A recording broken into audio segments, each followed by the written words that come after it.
Hey guys, this is Politrite. I just got back from E3 and I wanted to go ahead and do a patch rundown video for patch 6.12, which got released while I was at E3.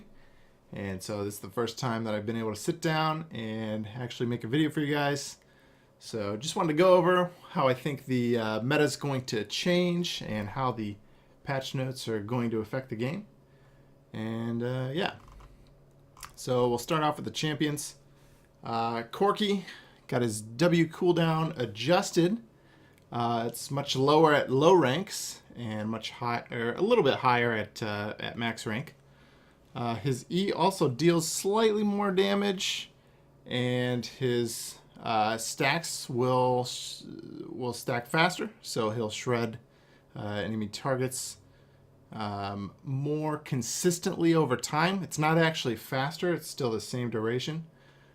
So let's go over that one at a time. Valkyrie, cooldown from 26 seconds down to 20 seconds at rank 1.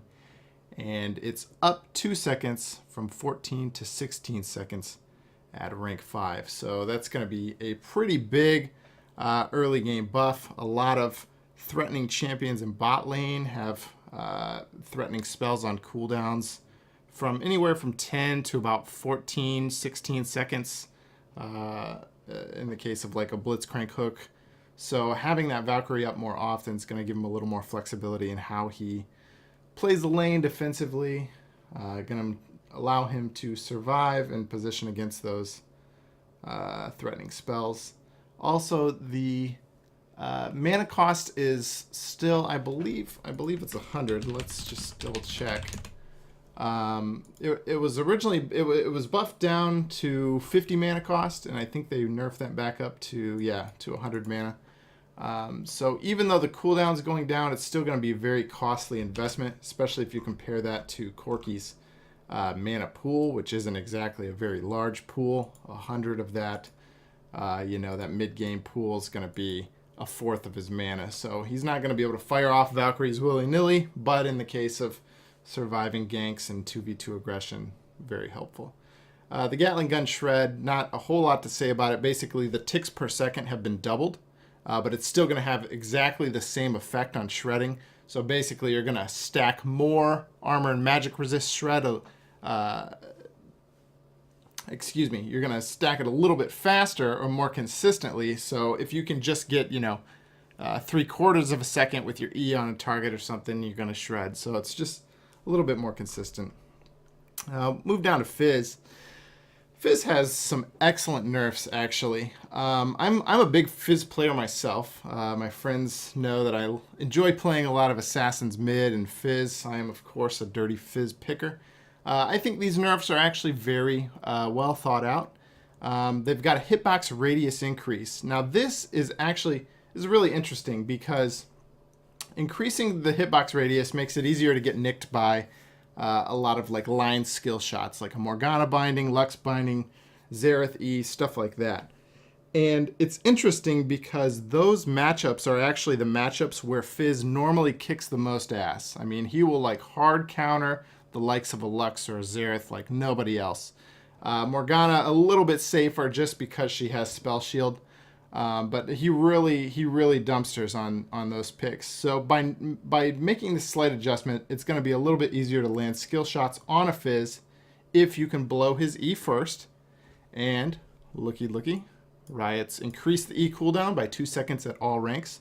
So this is going to be really quite nice for lanes that struggled the most against Fizz, and it's going to be relatively equal for a lot of Fizz's average lanes or lanes that already counter Fizz, because a lot of those champions don't rely on line skill shots or even skill shots at all. So yeah, I think overall this is a good set of nerfs. Also, a little bit of damage reduction on the target missing health. That's okay because you usually max E first into Q for cooldown reduction on Q, and then you start grabbing points in W unless you're doing one of the as the community would say, cancerous Fizz top meta builds, which in my opinion need to be severely nerfed as well. So all around, I think this is a good way to nerf Fizz. without making him useless at all. Shaco, just a very small change. His backstab now shows that damage as a separate damage number that pops up, so it's easier to see when you're backstabbing a target. So pretty standard there. Syndra had a 10% increase on both her W and E ability power ratios. W is the minion grab, E is the cone orb knockback ability. And this is an interesting buff because it doesn't buff Syndra's super lane dominance with Q that she had on release and for a little while back in Season 5, late Season 4. But it does buff her wave clear quite a bit by adding anywhere from 40 to 80 damage to her wave clear spells in the mid game, up to 120 or greater in the late game. So it's going to be easier for Syndra to push and roam, and she's actually a pretty dangerous roam and also a pretty dangerous champion to hide in a bush.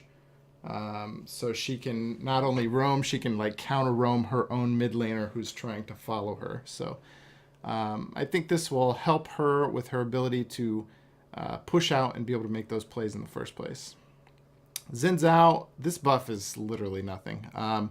They basically increased the base health by 9 and his health per level up by 5 per level up.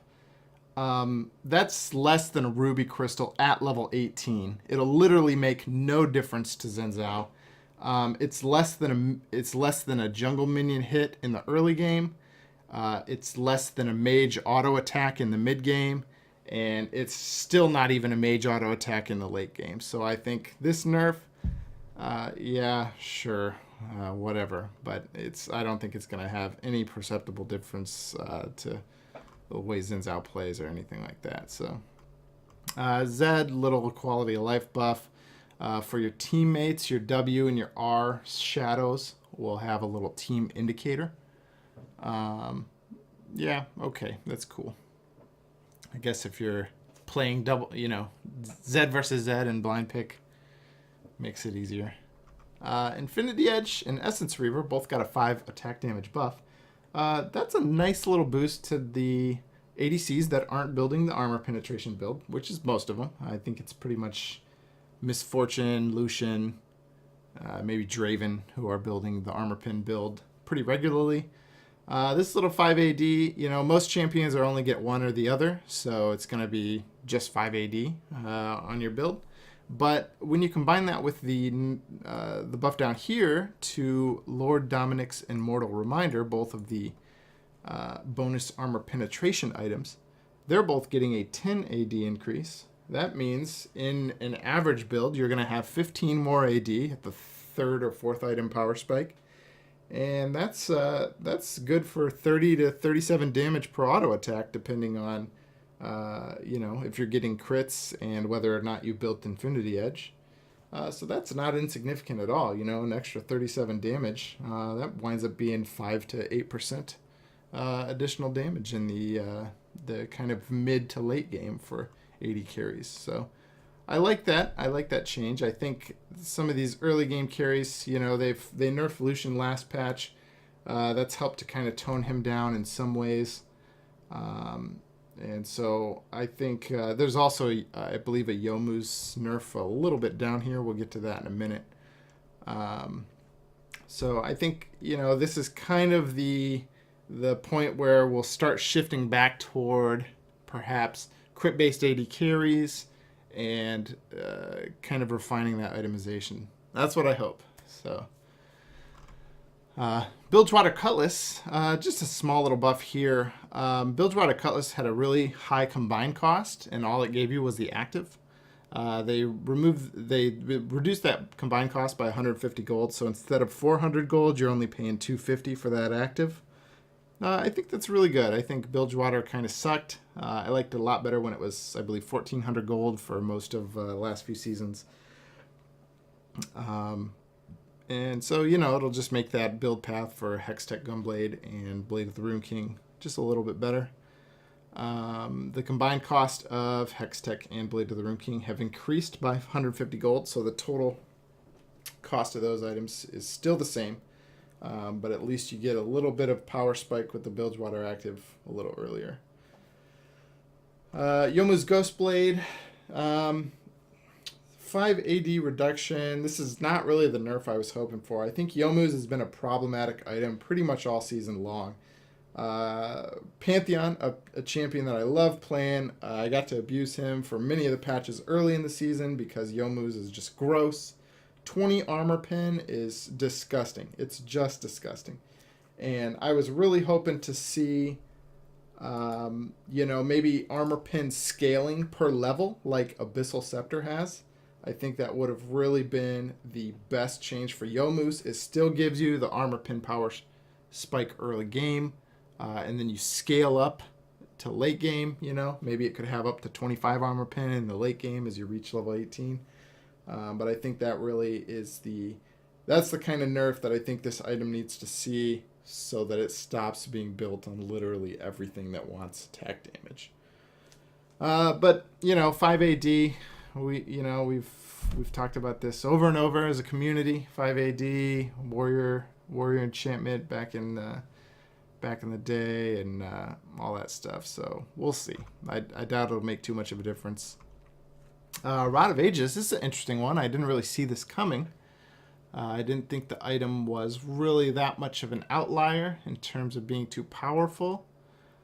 Basically, on the catalyst, on the catalyst upgrades, they've reduced the mana to health conversion from 25% to 20%. So that's a pretty sizable nerf. That's a total of 20% reduced healing when you're converting your mana. And they also increased the combined cost specifically of Rod of Ages by an extra 100. So that's just to delay the stacking just a little bit. And also the thought is that a lot of these Rod of Ages builders are building these massive mana pools, and then in the mid and late game are able to just spam spells and sustain a lot harder than they should be able to. Fair enough. I mean, Riot's obviously got data that they've crunched to determine that this is what needs to happen. So I think it's fine. Grasp of the Undying, more damage, less sustain. That's okay. I think Grasp hasn't been quite as problematic as it was before the nerfs earlier this season, where they reduced it from 3% to 2.5%. I would have actually liked to see the other way around, more sustain, less damage, because that kind of gives Grasp a niche where it's like, oh yeah, this is the tanky sustain mastery, whereas there's lots of options for damage masteries across the tree. But this is fine because Strength of the Ages is kind of a sustain mechanic as well, less of a combat one, but same deal. So moving on, Fervor of Battle.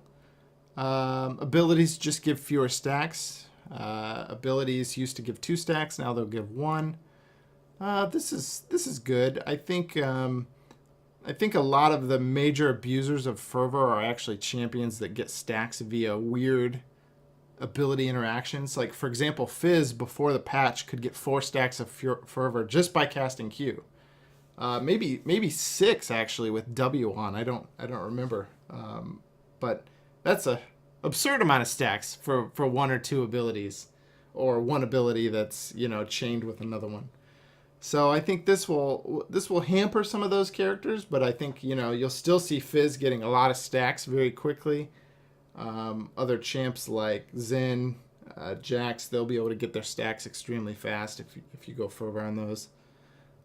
So it's a nerf, but I don't think it's a tremendous nerf. It definitely hampers it for 80 carries, which is a shame because I think they're the ones least in need of the nerf. I think really it's those outlier characters that stack extremely quickly or instantaneously. If they would have had some way to target specifically those characters, that would have been a better approach. But it is what it is. I think we'll definitely see Warlord's Bloodlust taken on certain AD carries a little bit more often now. But other than that, I think, you know, the people who like this will still like it. It just won't be quite as powerful. Double-edged sword, excellent change here. Basically, it no longer has a distinction between a ranged champ and a melee champ. All champs will get 3% more damage and 1.5% increased damage taken. And I think that's fine. I think that's great. I think it offers a reasonable choice. Previously, it was only really good to get double-edged sword on a melee champion or a very safe poke-oriented ranged champion. I'm talking like a Lux or a Caitlyn who has a very safe poke-heavy lane phase where they're going to trade 3 autos and an ability for every 1 or 2 autos they receive in Retribution. But now you can pretty much, I would imagine, seeing it on mini AD carries and basically mini champs that don't really need the feast sustain, champs with built-in sustain or champs that wind up getting sustain early on in their builds. Natural talent, small little shift of stats here. So the total amount at level 18 is the same, but basically at level 1 you're going to get a little bit more attack damage and ability power, and you're going to get a little less per level up. So it starts at 2 plus 2 AD and plus 3 AP. This is cool. I mean, it's not that big of a change, but it will help some small stuff like reaching last hit thresholds easier in terms of being able to kill caster minions without preps and stuff like that. So I think, you know, I'm all for this little shift around. Natural talent was kind of a weak mastery. I never enjoyed really picking it up except on hybrid champions that could benefit from both stats. So I think this is good overall. Moving down, veteran scars. Small little change here. Basically, they buffed it up 1 health per rank. That's 5 whole health. Won't make any difference. You know, it's just easier to calculate in your head. 50 more health instead of 45 or 36 or whatever odd numbers. So tiny change. So now we actually move into the Howling-Abyss set of changes. And starting off with a couple champion changes. These are basically stacking champions. Bard, Nasus, and Thresh will all get their stacks and chimes faster. So that means Thresh is going to get double souls. Nasus will get double the Q stacks, or rather the same Q stacks that he would get on cannons on every type of minion. And chimes for Bard will spawn a little bit faster. So that's cool. These champs, you know, Nasus was pretty strong, and Bard and Thresh were okay. But this will definitely help those guys out just with a little bit of their stats in the mid game. Summoner spell cooldowns for me. This is definitely the highlight of the patch in terms of ARAM. All the summoner spells are being reduced by almost 40% cooldown reduction except for Clarity and Mark Dash. And I think that's cool. Basically, it's going to allow comps that rely on flash engages to engage more often. So tanks and hard engage AoE champs like Kennen, Amumu, they'll be able to get off their combos easier, Annie, stuff like that. I think that's, you know, overall for the best. You'll have exhaust up a lot more often. I think exhaust is actually like the hidden OP of ARAM. Not enough people take it, and it is extremely effective for shutting down certain types of high burst champs. Mark Dash actually getting a cooldown increase and a slight projectile width decrease. So I think this is good. Riot says here in the notes that adoption of the spell has shown that it's a little too warping on the average game. And I think that's true. Buddy of mine, Zyphate, plays ARAM pretty much all the time. He's got thousands of games of ARAM blog. And he agrees that basically it's the tank meta in ARAM. If you can survive to the 15-minute mark and you've got tanks, you're going to wind up winning due to a combination of Mark Dash and tank itemization at this point. So I think nerfing this engage tool for tanks is going to be a little helpful, as well as the clarity change. It's getting a little bit of a cooldown reduction, but not as much relative to the other spells. And also, the mana regen is being shifted to be mostly selfish. It's going to benefit you, by restoring 50% of your max mana, but your allies only 25%. I love this on all accounts. It's going to make it easier to use Clarity. You won't have to feel like, oh, everybody's got to be huddled and a little bit low on mana to get maximum efficiency.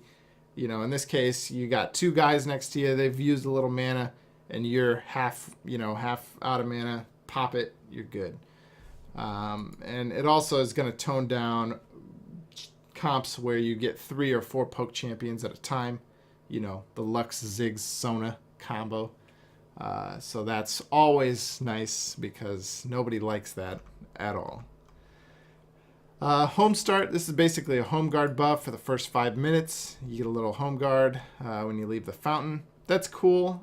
Riot decided to do this to reduce the snowballiness of the very early game, which is great because level 6 ultimate base snowballs were a huge problem, especially for some compositions where if the enemy team beat you to level 6 substantially by killing a few of you in the early game and you weren't able to achieve level 6, you know, suddenly they're all in with an engagement, a big fight, you know, ult's blown, everybody dies, you're all still level 5, they get to level 7, and it just snowballs completely out of control. So great change here. Same kind of thing here. They're reducing the experience granted for kills. This is hugely beneficial in exactly the kind of scenario that I just mentioned where things would snowball out of control very quickly. Gold pacing, basically last hitting is worth a little bit more gold. You generate a little bit more gold over time, and you get a little bit more gold for kills. And now minion gold rewards no longer increase over time. So basically, in the late game, minions are worth much less than they are currently. In the early game, they're worth much more. So make sure you're last hitting, and everybody's going to get to their items a little bit faster. Health packs. This is a big one. Health packs restore way less mana, like 50% of their mana at all levels, pretty much. It's a huge nerf to the mana regen, and that's cool. They've also increased the respawn time from 40 seconds to 60 seconds. So if you are camping the relics, make sure that you have those new timings in your brain. And just rejoice in the fact that Lux is going to fire a few less E's at you because she went back and gathered up the health packs. And also that means if you're low on mana, give it to your low health ally anyways. Previously, it was sometimes the better move for a low mana champion to take it if they had a lot of good poke. But now I think it's just not worth it. 60 mana is barely enough to cast one spell on most champs in the early game. And up to 158 mana, still, that's like 2 spells, maybe 1 in the late game. Don't take it for the mana. Give it to your low health allies. Terrain changes. This is an interesting one. So basically, the space between the center brushes has been increased. So there's a little bit more space there. In addition, the side areas of the outer turrets are a little larger. So let's take a look at a screenshot of the map. So basically, this is the target area. This was like a death trap for champions versus poke teams. If you walk in here, you're going to get just lasered and bombed and whatever else, you know, crowed to death. And so by widening this out, what it does is basically people have a tendency to group up over here because this is a death trap, right? But if there's 5 champions, it's still really easy to land poke because poke's going to hit somebody out of these 5 champs. So people want to spread out, but this is a terrible place to be. So by widening this out, this opens up the lane a little bit more so you can spread out the whole team, hide behind the turret like pansies, and survive the poke onslaught until you get to level 6. So I think that's another anti-snowball feature. It's also only on the outer turrets because, as you can see, the inner turrets don't have this damaged section here. So just an early game snowball prevention feature. I think it's really good. So finally, we're getting to the item changes of Howling-abyss. Basically, they've removed all the Doran's items. They've removed both trap sweeping items, and they've removed a couple shitty items that nobody really buys. So let's go over the Doran stuff first. Basically, they've upgraded the Doran's items to these Guardian items. Well, hang on. Let me cover Oracles because Riot's tripping me up here. They've listed Doran's, and here's Oracles. Oracles cost a little bit more money, but it stays through death, and hidden units are indicated with the radar feature that you get on Sweeping Lens in Summoner's Rift. So what that means is, even though they've removed the sweeping items, you're still able to use the Oracle's extract to see mushrooms and stuff like that in the brush and be able to walk intelligently into the brush and kill the mushroom. Otherwise, by removing those sweeping items, the brushes would just be a terror versus stuff like Teemo for the entire game, and your team would basically never be able to walk in the brushes, or else they'd take buttloads of damage, because that's where all the mushrooms would pile up as they would get destroyed elsewhere. So I think overall, I don't really like the removal of both of these items. I would have loved to see one or both of them stay. I think Teemo's going to be really problematic without them, but at least the Oracle's buffs will help to alleviate that. So anyways, moving on to Guardian's Horn, Guardian's Hammer, and Guardian's Orb. These are far and away better than the Doran's items. You should have no hesitation in buying these. I think they're going to be a must-buy on a ton of champions. Pretty much all the champions that don't want to rush a Rod first or a Tier first are going to want one of these three items. So basically, every item is an upgrade of the equivalent Doran's item. So with the Guardian Horn, we get 150 health. We get an amazing 20 health per 5 seconds flat regen and a huge 12 damage reduction on basic attacks and spells. So first thing, Doran's Shield is basic attacks and single target abilities. I'm not sure if this is actually just a typo, if there's any difference between the two, but if this works against all spells, that's amazing, because all the best poke spells in the game, Fiddlesticks E, Lux E, Ziggs Bomb, all that stuff, are all AoE spells. So being able to reduce those damages as well is going to help tanks get through the early game. 20 health regen is also incredible. 20 health regen is actually worth between 120 to 150% base health regen for most champs in the game, in the early game. So that's an enormous buff for health regen. And this is, of course, it's not going to scale as well into the late game as percent health regen, but for the early game, you just cannot beat this. That's going to help keep people sustained up. Guardian's Hammer has a similar change. It's basically a Doran's Blade, but a little more health, a little more damage, but 10% lifesteal instead of 3%. That's huge. This basically allows any AD carry to rush whatever they want and completely ignore lifesteal if they want to.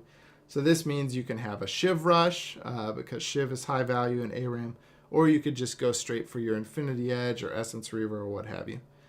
This is huge. This allows AD carries to really focus on their core damage itemization and leave lifesteal to things like the Guardian's Hammer and maybe the Warlord's Bloodlust Mastery. Guardian's Orb, probably the least impressive of the bunch. 10 mana regen per 5 seconds. It's okay. It's okay. It's like 75% mana regen for a lot of champs. It'll help, but basically if you bought a tier, you'd probably get better mana return on that. If you bought a Catalyst, you'd definitely get better mana return on that. So I think this is probably the most average, but that's fine because I think AP champions have always had the most options in terms of Spell Thieves versus Catalyst versus Chalice versus Tier. So no harm there. Also, they've enabled Refillable Potion and Corrupting Potion on Howling-Abyss. I think these are great buys. They're very efficient. They'll be efficient by your third back, which is your second death in ARAM. So, no harm with that. Bug testers, make sure you check, can you refill your refillable potion if the shopkeeper is left? You never know. Corrupting Potion's pretty cool. Some champs will enjoy that more than others. It's got a lot of mana regen on there, 225, I believe, for a full set of Corrupting Potion charges. So that's cool. I like just having the options to go for that sustain if you really need it, if you're up against a poke-heavy team. And basically, the best change of the entire patch, Poro Snacks. When you kill your first turret, everybody's going to get another Poro Snack. That's amazing. It means we're going to see a drastic increase in exploded poros, and that's, you know, just what we want. So a couple more quick changes. Remake function has been added. Finally, we've been seeing this on PvE for, I don't know, decades. And basically, in the first 90 seconds, as long as nobody's fed a kill, pretty much, and if you've got an AFKer, you'll be able to vote to remake the game. Nobody will suffer penalties. The game probably won't even show up on your match history. However, the disconnected or AFK player will receive the full loss, including LP loss and potentially a lost promo game and ranked. And they get flagged by Lever Buster automatically. This is cool. This is cool. I would be interested to see what the statistics of levers at the beginning of the game versus, you know, 10 minutes in after they fed Katarina 4 kills.